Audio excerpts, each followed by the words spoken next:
नमो अरिहंताणं नमो सिद्धाणं नमो ऐर्याणं नमो वज्रायाणं नमो लोये सवासावणं। महावीर भगवान की जय।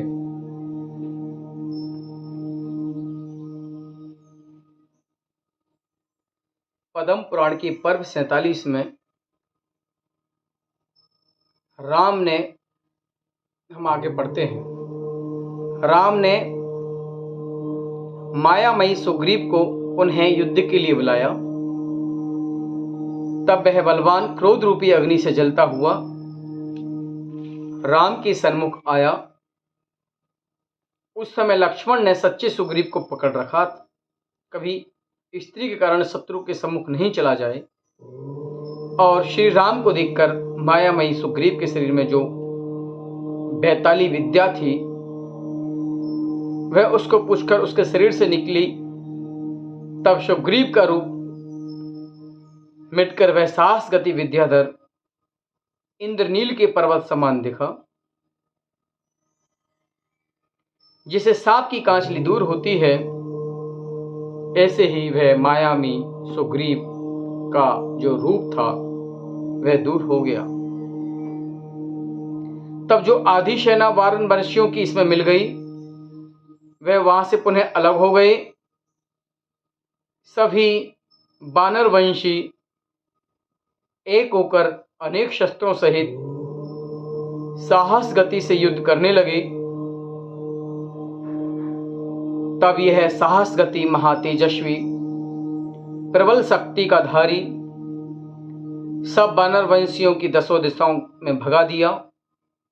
जैसे पवन धूल को उड़ाती है, उन्हें साहस गति धनुष बाण लेकर राम के पास आया। मेघमंडल समान बाणों की वर्षा करता रहा। राम और साहस गति का महायुद्ध हुआ। महापराक्रमी शक्तिशाली ऐसे राम रण क्रीड़ा में प्रवीण क्षुद्र बाणों से साहस गति का वक्तर छेदा और तीक्ष्ण बाणों से साहस गति का शरीर छलनी के समान कर दिया।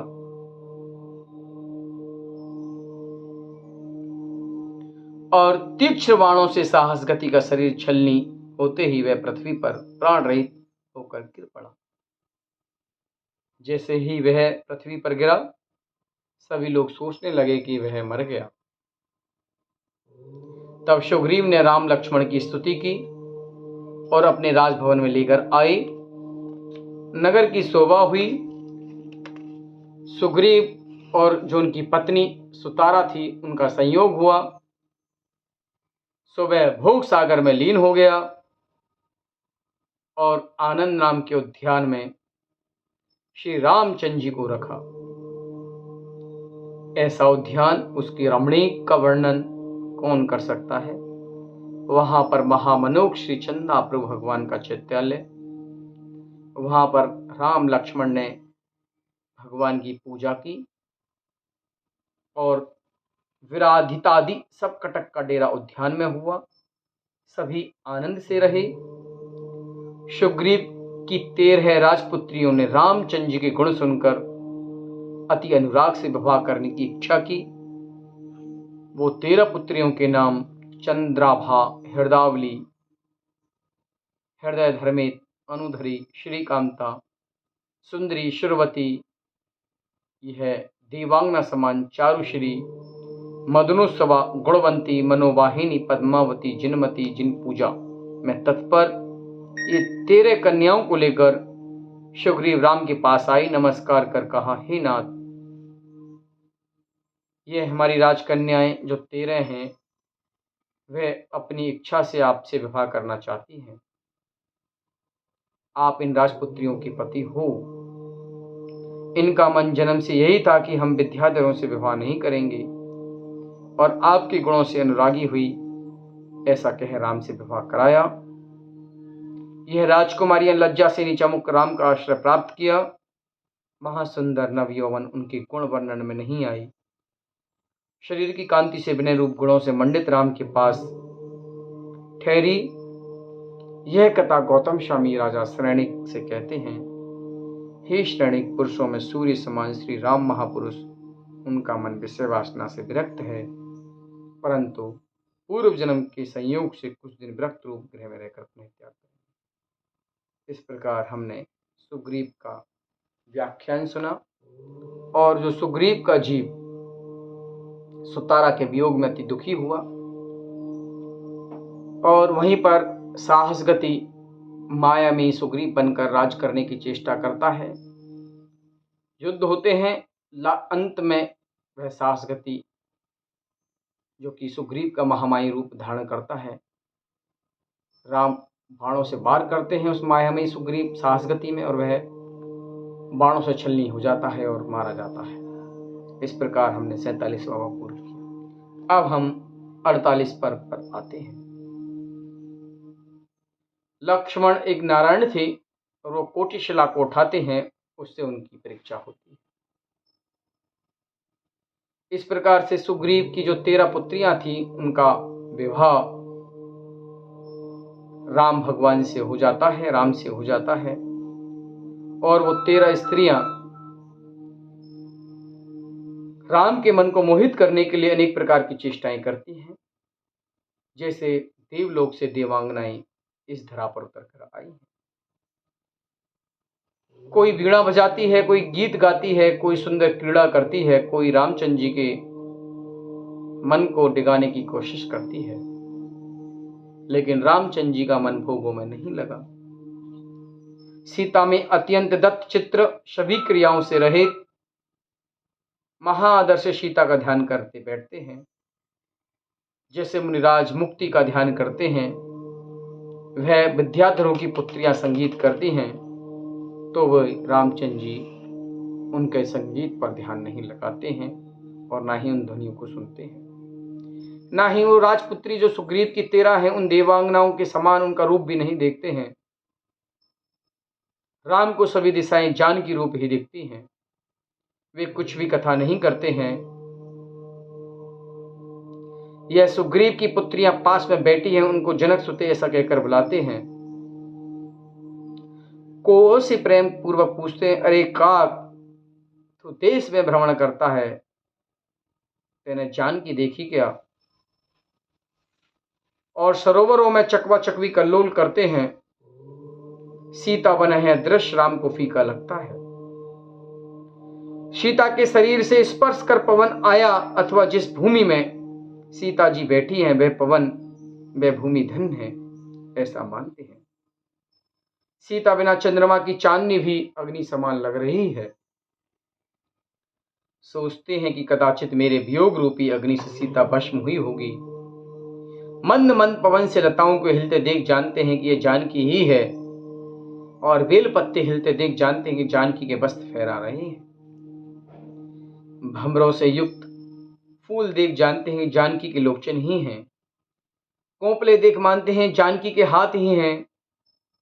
श्वेत श्याम आरक्त इन कमलों को देख जानते हैं कि सीता के नेत्र 3 रंग के धारे हैं। पुष्पों के गुच्छे देख जानते हैं कि जानकी के स्तन ही हैं। लाल कमलों को देख जानते हैं कि जानकी के चरण ही हैं। संपूर्ण शोभा जानकी रूप ही देखते हैं। और सुग्रीव सुतारा के महल में ही रहा, राम के पास बहुत दिनों तक नहीं आया। तब राम ने विचार किया कि उसने भी सीता नहीं देखी होगी, मेरे वियोग से वह शीलवती मर गई होगी, इसलिए सुग्रीव मेरे पास नहीं आया, अथवा अपना राज प्राप्त कर निश्चित हुआ, हमारा दुख भूल गया। यह चिंतन कर राम की आंखों से आंसू गिरे। तब लक्ष्मण राम को चिंतावान देख क्रोध से लाल नेत्र कर नंगी तलवार हाथ में लेकर सुग्रीव के पास चले। नगर में सभी लोग भयभीत हुए। संपूर्ण राज्य के अधिकारियों को छोड़कर सीधे ही सुग्रीव के महल में पहुंचकर सुग्रीव से कहा, हे पापी, अपने परमेश्वर राम तो स्त्री के वियोग से दुखी हैं, और तू दुर्विद्य स्त्री से सुख से राज करता है।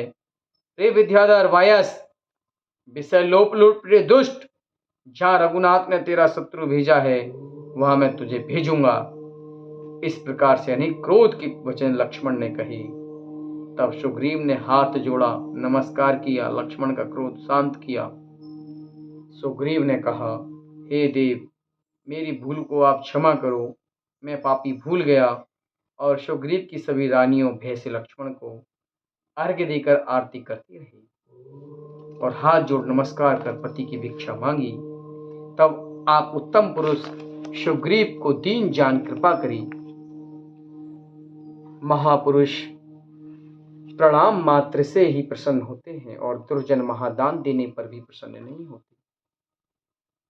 लक्ष्मण ने सुग्रीव को प्रतिज्ञा का स्मरण कराया, जैसे यक्षदत्त को माता का स्मरण मुनिराज ने कराया था। यह बात सुन राजा श्रेणिक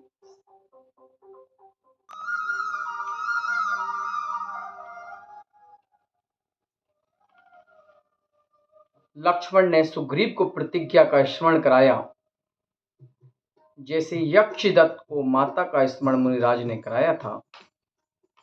यह बात सुन राजा श्रेणिक ने पूछा, हे नाथ, यक्षदत्त का वर्णन मैं अच्छी तरह जानना चाहता हूं। अब यक्षदत्त का वर्णन सुने। गौतम स्वामी राजा श्रेणिक से कह रहे हैं, एक क्रौंचपुर नगर, वहां का राजा यक्ष, रानी रजलता, उसका पुत्र यक्षदत्त, वह एक दिन एक स्त्री को नगर के बाहर कुटिया में बैठी देख मोहित हो गया और उसके पास चला गया। तब रात्रि में अयन नाम के मुनिराज ने इसको देखा और उन्होंने वहां जाने से मना कर दिया। तब यक्षदत्त खड़क हाथ में लेकर मुनिराज से पूछा, हे भगवान, क्यों मुझे मना किया? तब मुनिराज ने कहा, जिसको देख तू काम के वश हुआ है, वह स्त्री और कोई नहीं, वह तेरी माता है। तब यक्षदत्त ने पूछा, हे स्वामी, यह मेरी माता कैसे? तब मुनिराज ने कहा, सुन, एक मृत्यु कावती नगरी, वहां कणिक नाम का वणिक, उसके धुनाम की स्त्री, उसके बंधुदत्त पुत्र, उसकी स्त्री मित्रवती, लता दत्त की पुत्री, उस स्त्री को गुप्त गर्भ कर बंधुदत्त जहाज में बैठकर अन्य देश गया। उसके जाने के बाद बहू को गर्भवती देख सास ससुर ने दुराचरण जानकर घर से निकाल दिया। वह उत्पल का दासी को साथ में लेकर बड़े सारथी के साथ पिता के घर चली गई। सो मार्ग में उत्पलका को सर्प ने काटा, वह मर गई और यह मित्रवती शीलवान क्रौंचपुर नगर में आई। महाशोक से भरी इसके उद्यान में पुत्र का जन्म हुआ। तब यह सरोवर में वस्त्र धोने गई और पुत्र को रत्न कंबल से ढक गई। पश्चात कंबल सहित पुत्र को कुत्ता ले गया। तब किसी ने छुड़ाकर राजा यक्ष को दिया। उसकी रानी राजलिक्तका को अपुत्रीवती जानकर यह पुत्र रानी को दिया। उसका नाम यक्षदत्त रखा। वह यक्षदत्त तू है और तेरी माता वस्त्र धोकर आई, तुझे नहीं देख विलाप करने लगी। तब एक देव पुजारी ने दया से दिलासा दी और कहा, तू मेरी बहन है, ऐसा कहकर रखा। यह मित्रवती सहायता रहित लज्जा अपकीर्ति के भय से पिता के घर नहीं गई। महाशीलवान जैन धर्म में लीन दरिद्री कुटिया में रहे और तूने भ्रमण करते हुए उसके कुभाव किए और इसका पति बंधु दत्त रत्न कंबल दे गया था, उसके तुझे लपेट कर सरोवर पर गई और वह रत्न कंबल राजा के घर में है, वह बालक तू है। इस प्रकार मुनिराज ने कहे। तब यह नमस्कार कर हाथ में खड़क लेकर यक्षदत्त राजा के पास गया और कहने लगा, हे राजन, या तेरे मेरे जन्म का वृतांत कहो, नहीं तो इस खड़क से मैं तेरा सिर काट दूंगा। तब राजा ने जो मुनिराज ने कहा वही की वही वृतांत उस यक्षदत्त से कहा और उस राजा ने उसको वह रत्न कंबल दिखाया। वह कंबल लेकर यक्षदत्त अपनी माता से जाकर मिला और अपने पिता बंधुदत्त को बुलाया। महा उत्सव हुआ। महावैभव कर मंडित माता पिता से मिला। जैसे यक्षगत को मुनि ने माता का वृतांत बताया, वैसे लक्ष्मण ने सुग्रीव को प्रतिज्ञा की याद दिलाई। सुग्रीव लक्ष्मण के साथ शीघ्र ही रामचंद्र जी के पास आए, नमस्कार किया, अपने सभी विद्याधर सेवकों को बुलाया और समझाकर कहा, हे विद्याधरों, राम ने मेरा बड़ा उपकार किया है, अब सीता के समाचार लाकर इनको देना।